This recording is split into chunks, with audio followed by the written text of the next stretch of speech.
राम राम भाई साहब। आज बात करते हैं डिफेंस पर, अपने देश के डिफेंस पर, नेशनल सिक्योरिटी पर।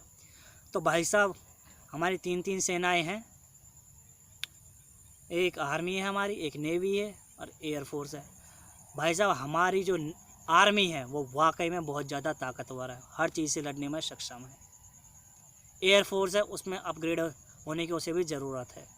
पर भैया, यदि हमें दुनिया में अपना वर्चस्व लहराना है, अपना वर्चस्व कायम करना है, तो हमें जो सबसे मजबूत, जो बहुत ज़्यादा मजबूत, बहुत ज़्यादा शक्तिशाली जो चीज़ चाहिए वो है भैया नेवी।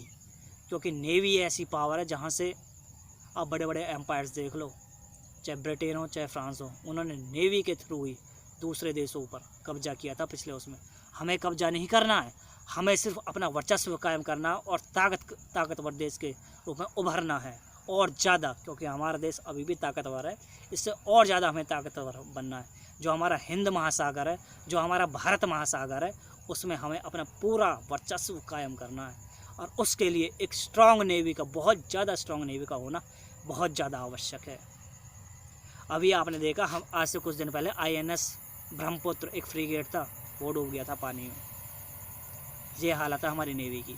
और हमारे पास जो फ्रीगेट है वो सिर्फ 10 से 12 है अभी तक भी।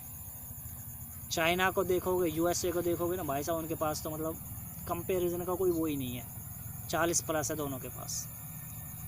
पाकिस्तान पर जो भिखमंगा है उस पर भी 8 से 9 फ्रीगेट है और हमारे पास सिर्फ 10-12 है। फिर भैया सबमरीन्स की बात कर लो, USA हो, रसिया हो या चाइना हो, सबके पास 60 प्लस सबमरीन है और हमारे पास सिर्फ 15-16 हैं, जिनमें से 2 हैं सिर्फ न्यूक्लियर पावर्ड। भैया एयरक्राफ्ट कैरियर की बात कर लो तो भाई साहब हमारे पास 2 हैं, एक INS विक्रांत और एक INS विक्रमादित्य। ये 2 हैं। एक जो INS विक्रांत है ये हमने खुद ही बनाया है, इंडिजीनियसली डेवलप्ड है, 45,000 टन का है। तो भैया हमें हर हाल में अपनी नेवी को स्ट्रॉन्ग करना है, सशक्त करना है।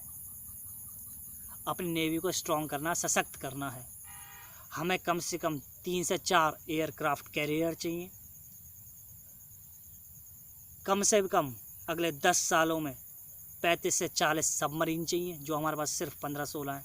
और जो सबमरीन बनाने की जो फैसिलिटी है ना हमारे पास, वो सिर्फ एक की है, वो मिनिमम 3 चाहिए। इसीलिए तो हमें प्रोजेक्ट 75I जैसे प्रोजेक्ट लॉन्च करने पड़ते हैं। क्यों? मजबूरी है। यदि हमारे पास बहुत ज़्यादा फैसिलिटी होती सबमरीन्स के बनाने की तो हम और अच्छे से कर पाते। सिर्फ कम से कम 3 सबमरीन बनाने की तो होनी चाहिए, क्योंकि एक सबमरीन को कम से कम 3 साल लगते हैं बनने में। और एयरक्राफ्ट कैरियर की बात कर लो भैया, तो एयरक्राफ्ट जो कैरियर है उनमें 13 साल लगे थे हमारे देश को 45,000 टन का बनाने में। जो INS विक्रांत है 45,000 टन का। अब जब दोबारा बनाएंगे तो कम से कम 10 साल तो अब भी लगेंगे। तो अभी से बनाना स्टार्ट करेंगे तभी जाकर भैया बात बनेगी। क्योंकि जो विक्रमादित्य है वो धीरे धीरे पुराना हो रहा है। हमारे पास जो विक्रांत है, जो इंडिजीनियसली मेड है, वो अभी बनकर तैयार हुआ 22-23 में। तो भैया हमें नेवी को सशक्त करने की बहुत ज़्यादा ज़रूरत है। यदि हमें पूरी दुनिया पर अपना वर्चस्व छोड़ना है, अपनी नेवी को बहुत ज़्यादा स्ट्रॉन्ग करने की ज़रूरत है। हमें, हमारे पूरे देश को बहुत ज़्यादा ज़रूरत है नेवी में इन्वेस्ट करने की। चाहे सबमरीन्स हो, चाहे एयरक्राफ्ट कैरियर हो, चाहे मिसाइल्स हो, बहुत ज़रूरी है। जय तिरंगा, जय